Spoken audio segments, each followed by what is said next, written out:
नमस्ते. तुम्ही ऐकत आहात प्रेम अनमोल असते वाणी. मी आहे तुमची होस्ट वाणी. मागील भागात राशीलने आपल्या दुःखद भूतकाळापासून वाचण्यासाठी परागसोबत भारत भ्रमंती सुरू केली होती. आज तुम्ही ऐकाल की परागने आपल्या बुद्धिमत्तेने, संयमाने आणि अढळ विश्वासाने राशीलचा तुटलेला विश्वास कसा जोडला आणि जालंधरमध्ये आपल्या घरासमोर जाऊन त्यांना काय करावे लागले. बालपणाची ओढ. परागने राशीलला पुन्हा पंजाबन बाला बनण्यासाठी प्रोत्साहित केले. पराग तिच्या सांगण्यावरून ग्रामीण रस्त्यांवर कार चालवत राहिला आणि त्यांनी संत्र्यांच्या बागा, भाजलेली भुईमुग आणि कणसांसोबत सहलीचा आनंद घेतला. संयमाची परीक्षा. त्यांनी एका हॉटेलमध्ये एकच खोली घेतली. पराग तिला शारीरिक उपभोग घेण्याची घाई तर दाखवणार नाही अशी भीती राशीलला होती. रात्रभर एकाच बेडवर झोपूनही परागने कोणताही शारीरिक संबंध ठेवण्याचा प्रयत्न केला नाही.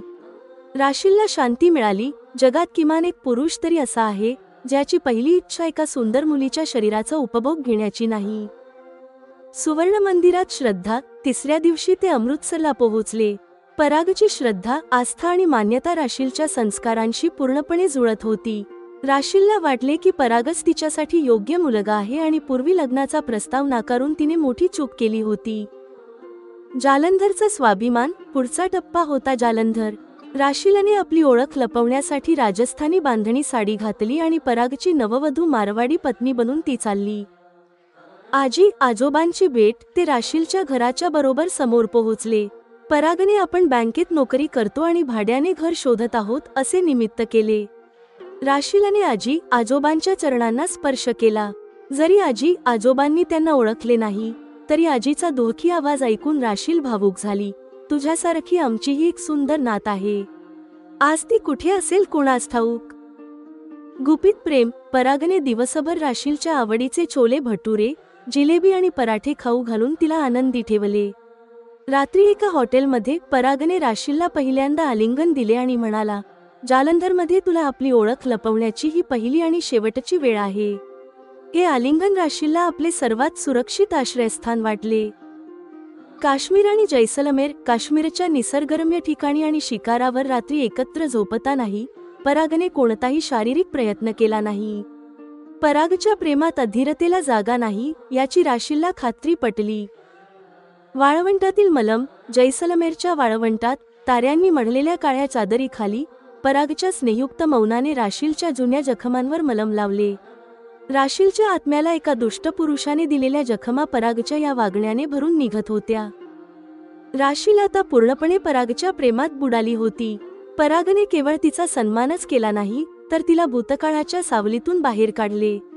राजवाड्याची चित्रे पाहताना राशीलने स्वतःला विचारले, असे काय असते त्यांच्यात जे शतकानुशतके आठवणीत राहतात.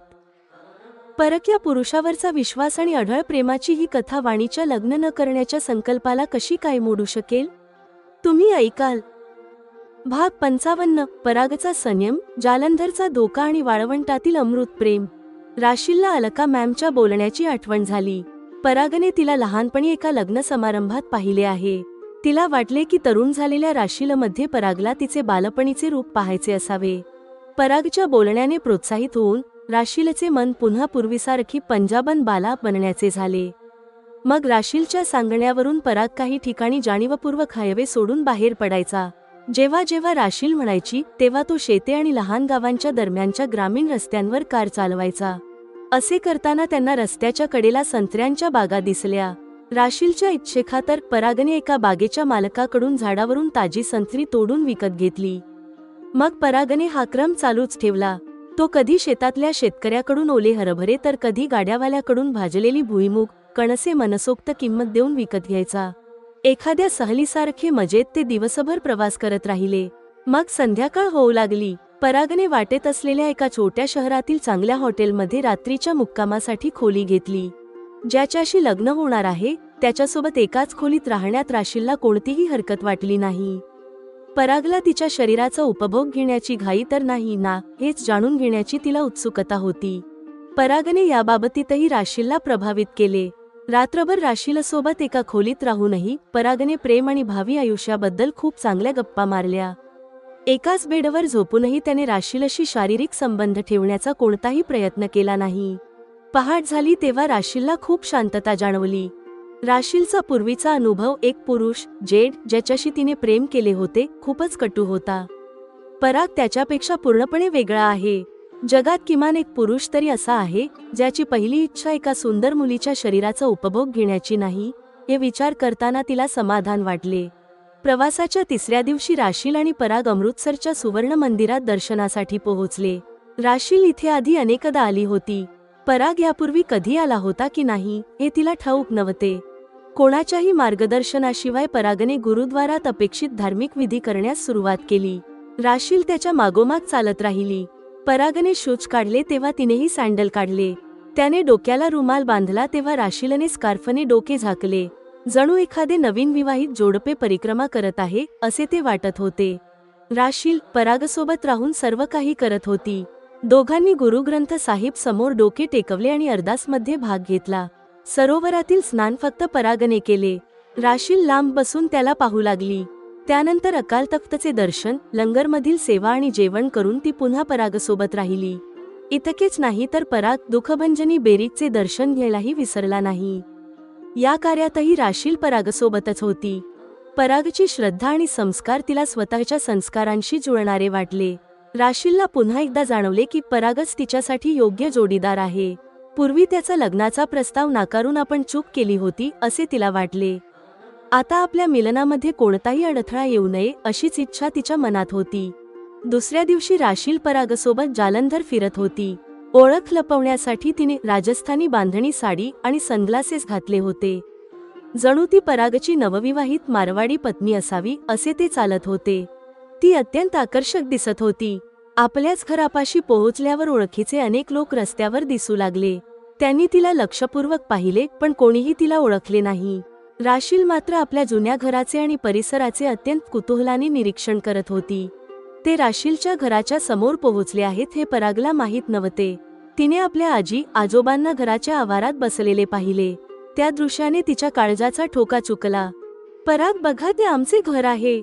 अंगणात बसले आहेत ते माझे आजी आजोबा आहेत, तिने हळू आवाजात परागला सांगितले.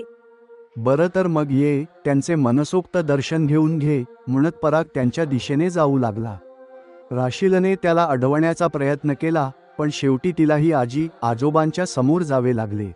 आजोबा, घराचा काही भाग भाड्याने मिळण्यासारखा आहे का? मी बँकेत नोकरी करतो आणि आमची इथे बदली झाली आहे. आम्हाला एका चांगल्या परिसरात घर हवे आहे, परागने आदराने विचारले. घर मोठे आहे पण आमचे कुटुंबही मोठे आहे. मुला भाड्याने देण्यासाठी जागा नाही. तुम्ही एजंटची मदत घ्या. तुम्ही सुविधे वाटता पण असे फिरलात तर लोक संशयाने पाहतील, असे आजोबांनी आशीर्वाद देत सांगितले. जी आजोबा, आम्ही एजंटला भेटतो, असे म्हणत परागने त्यांच्या चरणांना स्पर्श केला. राशीलनेही आजीच्या पायांना स्पर्श करून आशीर्वाद घेतला. तुझ्यासारखी आमचीही एक सुंदर नात आहे. आज ती कुठे असेल कोणास ठाऊक. आजीचा तो दोखी आवाज ऐकून राशीलचा गळा भरून आला. त्यानंतर परागने दिवसभर जालंधरमध्ये राशीलला तिचे आवडते पदार्थ खाऊ घातले. संध्याकाळी गुरुद्वारात जाऊन तिने जुन्या आठवणींना उजाळा दिला. रात्री हॉटेलमध्ये मुक्कामी असताना परागने तिला पहिल्यांदा आलिंगन दिले. राशील, तुझी ओळख लपवण्याची ही शेवटची वेळ आहे. यानंतर तू जेव्हा येशील तेव्हा पूर्ण स्वाभिमानाने येशील. परागच्या या शब्दांनी तिचे मन भरून आले. त्यानंतर काश्मीर आणि जैसलमेरच्या प्रवासात परागच्या संयमाने आणि प्रेमाने राशीलच्या मनावरच्या जखमा पूर्णपणे भरून काढल्या. वाळवंटातील त्या रात्रींमध्ये त्यांचे प्रेम अधिक घट्ट झाले. आता राशीलच्या काळजाचा प्रत्येक ठोका परागसाठीच धडकत आहे. भाग 55 समाप्त.